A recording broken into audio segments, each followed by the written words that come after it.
All praises due to the Most High, family. We back with another basketball breakdown. I know I'm coming late, family. This game was like, what, 4 days ago. 4 days ago, but I had to get the content out before the finals started. And, family, I got full-time work, right? So I'm getting this to you when I could. I appreciate you understanding, family, and supporting. Real quick, we're on the road to 100 YouTube subscribers. So if you're watching this, family, and haven't subscribed to our YouTube, go ahead and help us out because it's free. And we appreciate it so very much. Let's get right into it, family.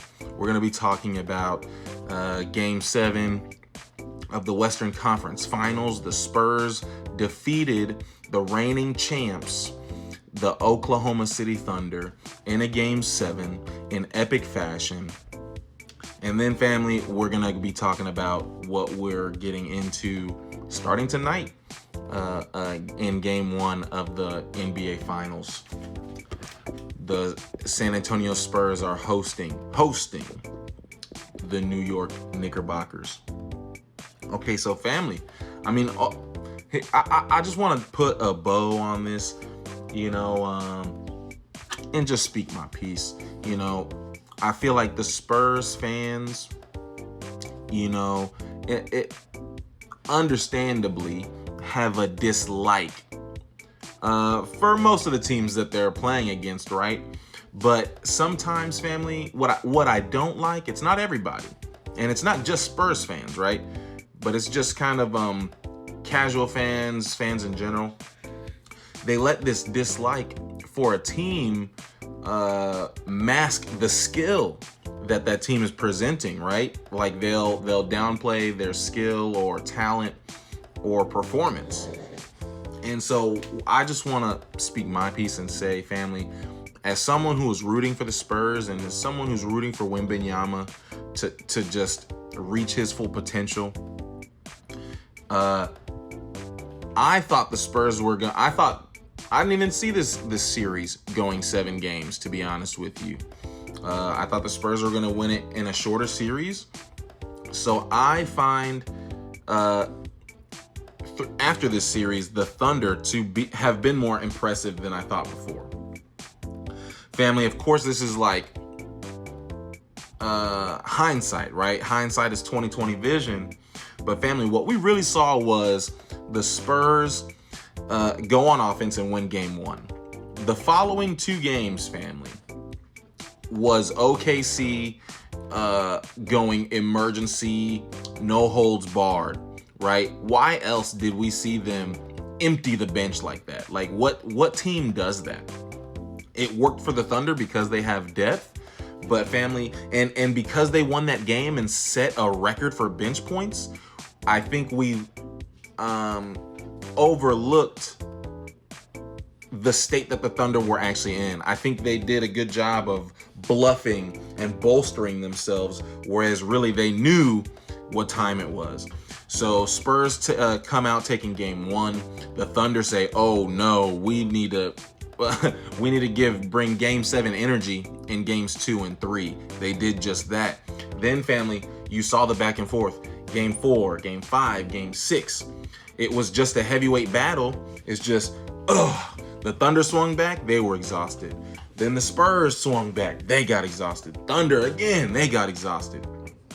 And then the Spurs, because of their youth, they were able to weather the storm, win the last 2 games of the series. I knew that a longer series would benefit their youth and their potential, because we don't know what they're exactly capable of. Whereas we had a very good idea, although they showed me better. The Thunder, we had a pretty good idea of how good the Thunder was. And their biggest shortcoming was basically Chet Holmgren. They're gonna have to figure something out there. Shea had an amazing game, so I'm glad that the Spurs went out winning a competitive game where the Thunder, or at least SGA in the MVP, laid it all on the line. And the Spurs played well. Okay, What's the last thing I want to say about the Spurs and the Thunder? So I've been consuming content, right? Normally what I do is I put out content before I start listening to everybody else's sports opinion. This time I did the opposite. I didn't post any content for a few days. So I was soaking in everybody's breakdown, predictions going into the series, right?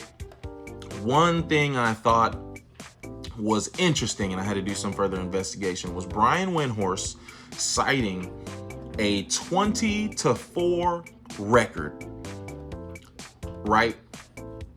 24 times in the NBA has a team coming off of a sweep faced a team coming off of a 7-game series, right? And 20 out of 4 times, the team coming off of a sweep won that series.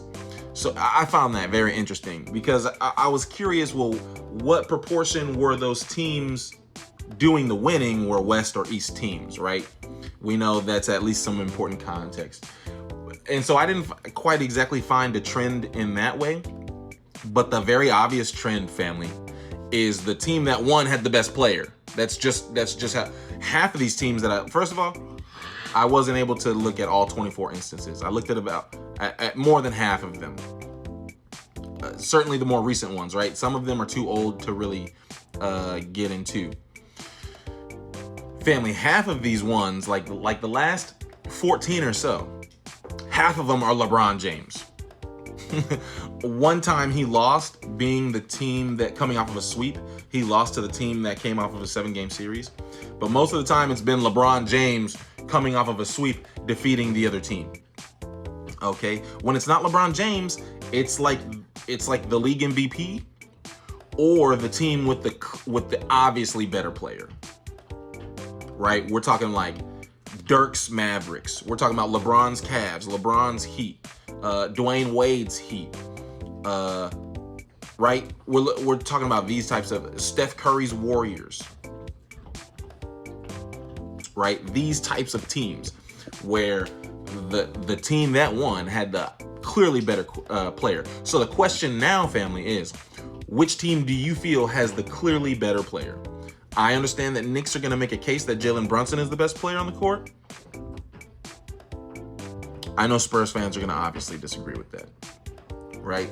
But so that's what that stat told me, is that the team with the better player is going to win. It doesn't matter if you're coming off of a 7-game series or a sweep.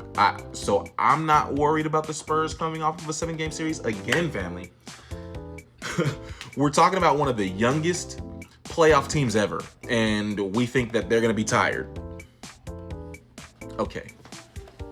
What they may be is inexperienced, right? And so what I think benefits the Knicks are the fact that they've been to the conference finals like 3 times in a row now, or at least twice.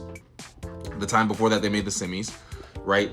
And they've won some college championships together, and they have all that chemistry. And they're playing. They have the hottest playoff resume like ever right now. So I think the Knicks certainly have advantages.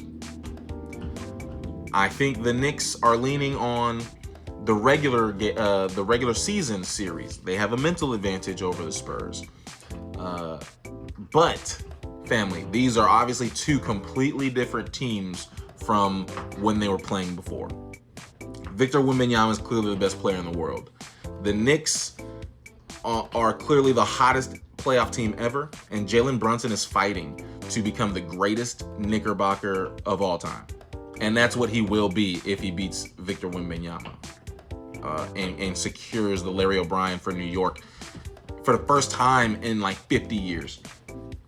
But I think what we're going to see is Wemby being crowned as the best player in the world, and he's going to own the future because he's doing this on the biggest basketball stage. He's going to be playing games in the Mecca. So with that being said, family, hot take prediction, I think the Spurs are going to win in 5 games. I think the Spurs are going to win in 5 games. That's just is what it is. I think the Spurs may lose game 2 and then close it out in San Antonio. All praises due to the Most High, family. Peace and love. Go Spurs, go.